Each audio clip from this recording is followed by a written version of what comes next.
नमस्कार दोस्तों। आज हम बात करेंगे बीएससी नर्सिंग सेकेंड ईयर के सब्जेक्ट एमएसएन के टॉपिक रोमेटिक हार्ट डिजीज़ के बारे में। तो इसमें देखते हैं क्या होता है। Rheumatic fever is a inflammatory disease of the heart potentially involving और लेयर ऑफ द हार्ट। ये एक इन्फ्लामेटरी कंडीशन होती है हार्ट की, जिसमें क्या होता है कि तीनों की तीनों लेयर इन्वॉल्व होती है। मतलब पेरिकार्डियम, मायोकार्डियम और एंडोकार्डियम, तीनों की तीनों लेयर इन्वॉल्व होती है। मतलब तीनों लेयर का इन्फ्लामेशन हो जाता है। Rheumatic fever is a autoimmune inflammatory disease that may develop as a complication of streptococcus infection such as strep throat, scarlet fever caused by Streptococcus pyogenes and group A beta hemolytic streptococcus। Rheumatic fever क्या होती है कि autoimmune condition होती है। मतलब autoimmune क्या होता है कि अपनी बॉडी में एंटीजन होते हैं, एंटीबॉडी होती है, वो क्या करते हैं अपनी टिश्यू को, अपनी बॉडी सेल्स को मारने लगते हैं। मतलब फॉरेन सब्सटेंस की तरीके से उसको एंटीजन मान के अपनी बॉडी सेल्स को मारने लगते हैं। इसमें इन्फ्लामेशन हो जाता है और ये किससे डेवलप हो सकती है? स्ट्रेप्टोकोकस इन्फेक्शन के कॉम्प्लिकेशन के थ्रू डेवलप हो सकती है। एज ए स्ट्रेप्टोकोकस इन्फेक्शन के कॉम्प्लिकेशन के रूप में। और स्ट्रेप थ्रोट होता है, इससे क्या होता है कि इसका वो गले में क्रास होती है, स्ट्रेप थ्रोट का इन्फेक्शन होता है, गले में सोर थ्रोट होता है, स्कारलेट फीवर होता है। और ये Streptococcus pyogenes, group A beta haemolytic streptococcus, इन सभी बैक्टीरिया के इन्फेक्शन के कॉम्प्लिकेशन के तरीके से भी, मतलब इनके कॉम्प्लिकेशन के रूप में भी हो सकता है।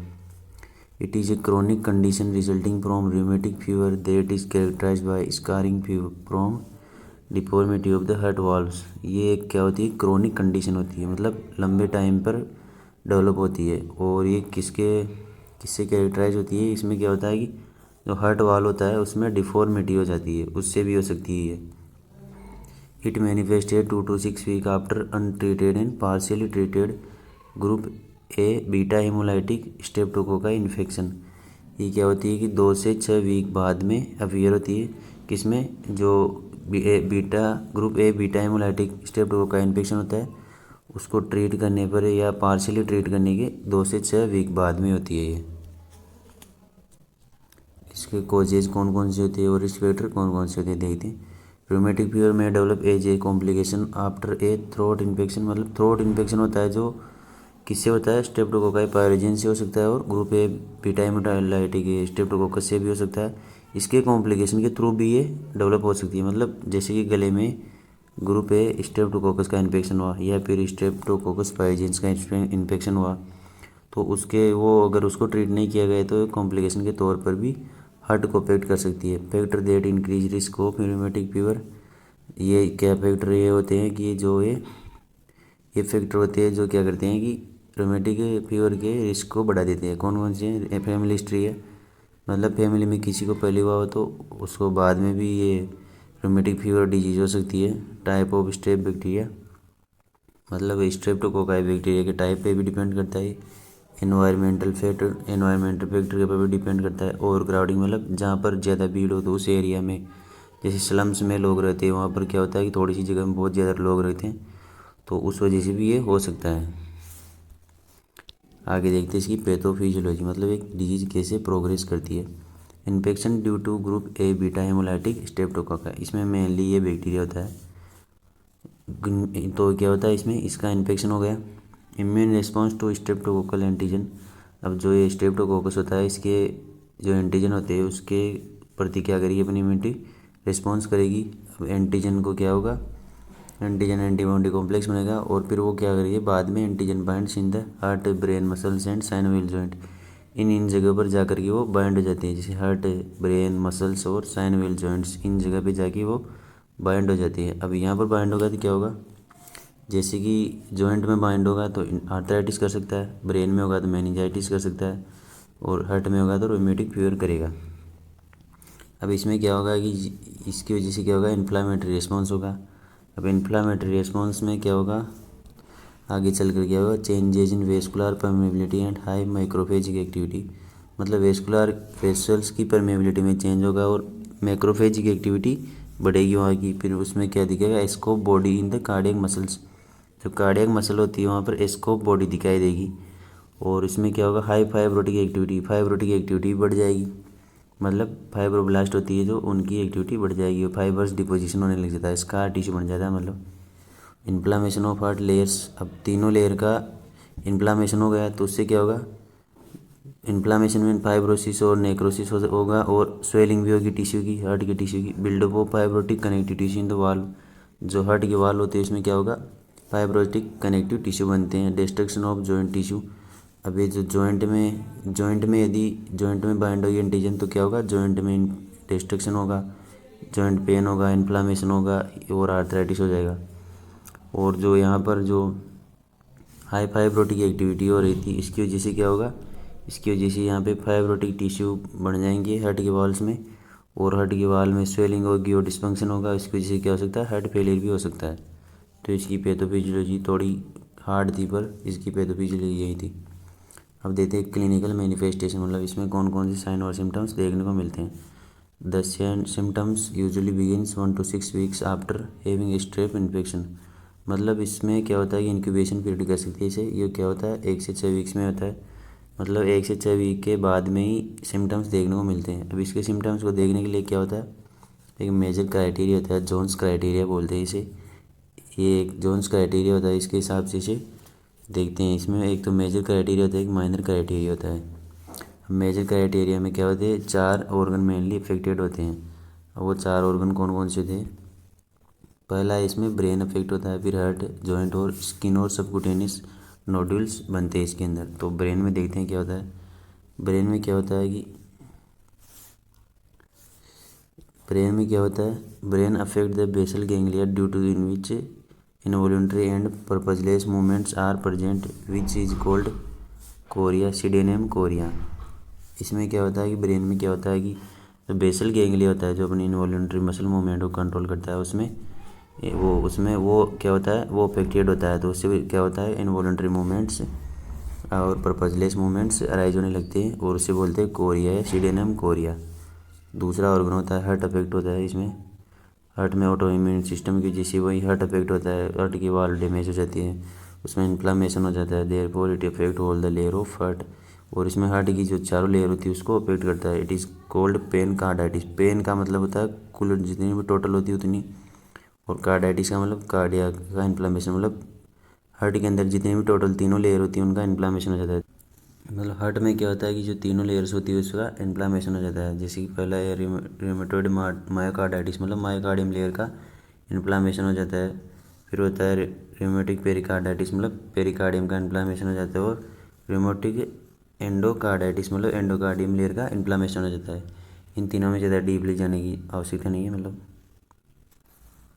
अब देखते हैं जॉइंट्स में क्या होता है, due to autoimmune disease synovial membrane damage and cause inflammation to the joint is called migratory polyarthritis. इसमें क्या होता है कि जो साइनोवियल जॉइंट्स में होती है, जॉइंट्स में वहाँ पे जाके क्या होता है, एंटीजन बाइंड हो जाती है और फिर वहाँ पे इन्फ्लामेशन कोज करते हैं। इससे क्या हो जाता है, माइग्रेटिंग पॉलीआर्थराइटिस। पॉली का मतलब होता है बहुत सारे, आर्थराइटिस का मतलब जॉइंट्स में इन्फ्लामेशन, मतलब बहुत सारे जॉइंट्स में इन्फ्लामेशन हो जाता है। माइग्रेटिंग मतलब एक से दूसरी जगह फैलता है, मतलब एक जॉइंट से दूसरी जगह पे भी फैल जाता है।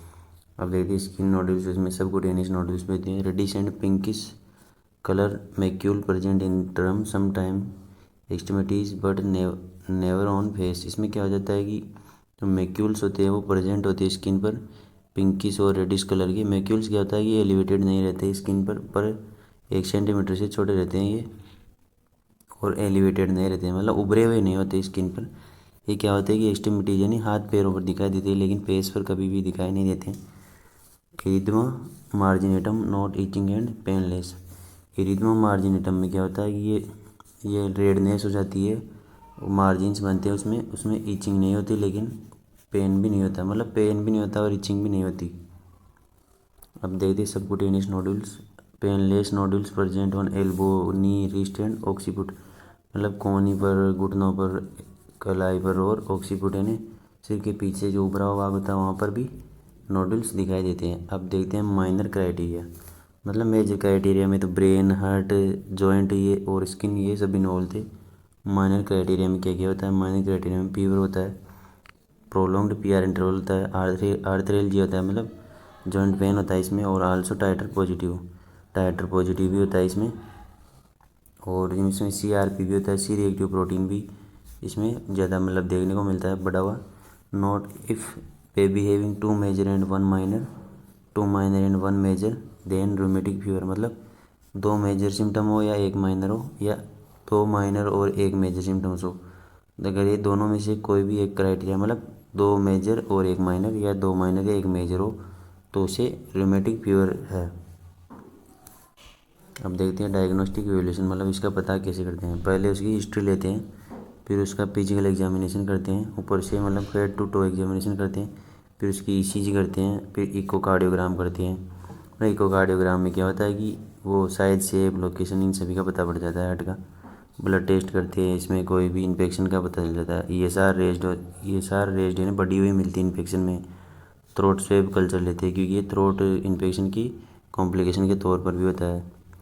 चेस्ट एक्सरे करते हैं। एनलार्ज हार्ट फेलियर, मतलब हार्ट फेलियर हो तो हार्ट बड़ा मतलब एनलार्ज दिखता है। C reactive protein is raised, मतलब सी रिएक्टिव प्रोटीन का लेवल भी बढ़ा हुआ होता है। अब देखते हैं इसके मेडिकल मैनेजमेंट, मतलब इसमें कौन कौन सी मेडिसिन देते हैं। एंटीबायोटिक्स देते हैं, पेनिसिलिन जी, बेंजाथिन और इरिथ्रोमाइसिन। ये सब पेनिसिलिन जी, बेंजाथिन और इरिथ्रोमाइसिन, ये सब मेडिकेशन इसमें देते हैं। ये एंटीबायोटिक्स देते हैं क्योंकि इसमें इन्फेक्शन होता है, उस बैक्टीरिया को किल करने के लिए देते हैं। बेंजाथिन, पेनिसिलिन और फिनॉक्सी पेनिसिलिन, ये सभी एंटीबायोटिक्स है। एंटी इन्फ्लामेटरी, एस्प्रिन, नेप्रोक्सेन, प्रेडिनिसोलोन, ये क्या करती है, इन्फ्लामेशन को कम करती है। इससे जॉइंट पेन, ये भी दर्द, वो सब कम होते हैं। एंटी कन्वर्जेंट क्या होता है, जो इसमें क्या होता है, कन्वर्जेंस को कम करती है, मतलब फिट्स होते हैं जो मिर्गी के दौरे आती है उसको कम करती है। जैसे वालप्रोइक एसिड, कार्बामाजिपिन, ये सब किसके एग्जाम्पल है। आगे देखते हैं हम इसका नर्सिंग मैनेजमेंट, यानी एक नर्स का क्या रोल होता है रूमेटिक हार्ट फीवर में। मेंटेनिंग एडिक्वेट कार्डियक आउटपुट, पहला है कार्डियक आउटपुट मेंटेन करना है। Assess the patient for sign of acute rheumatic endocarditis, मतलब पेशेंट को जो एक्यूट रूमेटिक एंडोकार्डाइटिस होता है उसके साइंस के लिए असेस करना है। Monitor vital sign such as BP, apical pulse, peripheral pulse, intake output, इन सभी को क्या करना है, मॉनिटर करते रहना है। Monitor cardiac rhythm and frequency, cardiac rhythm और फ्रीक्वेंसी को मॉनिटर करना। सेमी पावरल पोजीशन प्रोवाइड करना और ऑक्सीजन एडमिनिस्टर करना है। IV फ्लूइड एडमिनिस्टर करना है टू प्रिवेंट डिहाइड्रेशन को रोकने के लिए IV फ्लूइड देना है। और कार्डियक आउटपुट मेंटेन रखना है। और नेक्स्ट इंटरवेंशन या मैनेजमेंट है रिड्यूसिंग फीवर, मतलब फीवर को कम करने के लिए। Monitor vital sign every 3 hour, मतलब प्रत्येक 3 घंटे में क्या करना है, वाइटल साइन चेक करते रहना है। Encourage patient for bed rest के लिए पेशेंट को इनकरेज करना है। Administer antibiotic drugs as prescribed to prevent infection को प्रिवेंट करने के लिए एंटीबायोटिक्स देनी है। Administer aspirin as prescribe to control fever, joint pain and swelling. Aspirin क्या होती है, कि NSAIDs होती है, मतलब non steroidal anti inflammatory drugs होती है, जो क्या करती है जॉइंट पेन को, इन्फ्लामेशन को, इन सब चीज़ों को कम करती है, मतलब इन्फ्लामेशन को कम करती है।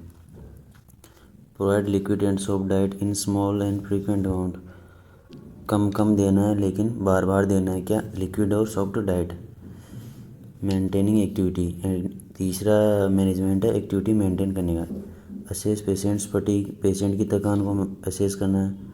Identify those activities which produce fatigue, और उन एक्टिविटीज़ को आइडेंटिफाई करना है जो पेशेंट में फटीग को प्रोड्यूस करती है, मतलब थकान लाती है।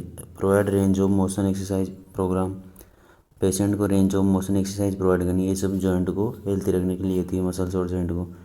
बेड रेस्ट में help to avoiding stress on the patient the painful inflamed joint, मतलब जो बेड रेस्ट होता है वो पेनफुल और इन्फ्लाम्ड जॉइंट पर स्ट्रेस नहीं पड़ने देता और उसको अवॉइड कर सकता है। When the heart is inflamed strict bed rest is suggested, मतलब जब हार्ट में इन्फ्लामेशन हो जाता है तो स्ट्रिक्ट बेड रेस्ट सजेस्ट किया जाता है।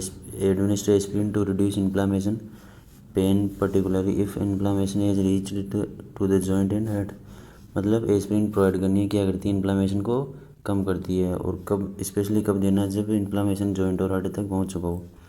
Tease to participate activities of daily necessities, assist the patient in ADL, मतलब पेशेंट को एक्टिविटी ऑफ डेली लिविंग ये एडीएल होता है, एक्टिविटी ऑफ डेली लिविंग। इन सभी में कैसे पार्टिसिपेट करना है, इनको कैसे परफॉर्म करना है, ये सब बताना और उनमें असिस्ट करना है। इससे कौन कौन सी कॉम्प्लिकेशन होती है रिमेटिक फीवर के? निमोनिया हो सकता है, इससे पेरिकार्डाइटिस यानी पेरिकार्डियम लेयर होती है कि उसका इन्फ्लामेशन हो सकता है, और ज़्यादा वो मतलब मायोकार्डियम को ज़्यादा डैमेज कर दिए तो CHF यानी कंजेस्टिव हार्ट फेलियर हो सकता है। पल्मोनरी एम्बोलिज्म यानी लंग्स में एम्बोलाई बन सकता है। Thank you.